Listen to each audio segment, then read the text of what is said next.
Le petit atelier ambulant tient peu de place dans une pochette un peu plus grande que du A4. Vous pourrez y mettre votre papier, votre planche, la peinture, les crayons, l'encre de Chine, les pinceaux et le tour est joué dans un petit sac à dos. Vous pouvez passer plusieurs semaines en autonomie artistique. Je prends du papier de chez Canson, papier aquarelle, notamment le papier héritage. Je vais emmener du papier crin torchon ainsi que le crin satin qui est vraiment très particulier par rapport au satin que vous pouvez connaître dans les autres marques. Je prends également du papier mixte Imagine, également de chez Canson, qui est assez polyvalent pour soit faire du dessin, soit faire de l'aquarelle. Le papier est plus léger, mais en cas d'humidité, il pourra sécher plus vite.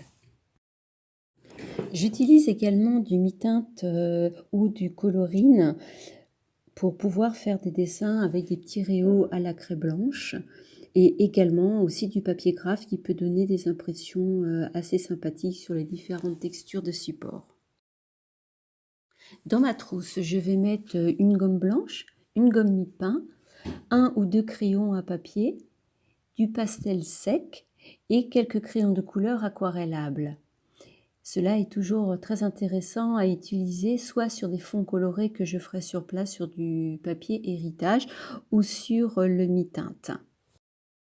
J'utilise de l'encre de Chine indélébile pour faire mes dessins. J'utilise le porte-plume pour une plus grande facilité de fonctionnement. J'utilise des tubes pour peindre à l'aquarelle, donc avant de partir, je remplis mes petites cases de ma palette en plastique avec mes couleurs à l'aquarelle et cela tiendra bien facilement 3 semaines. J'emmène aussi quelques pinceaux. Petit conseil, mettez de la peinture fluorescente sur les manches de vos pinceaux. S'ils tombent par terre ou dans l'herbe, il est beaucoup plus facile de les retrouver.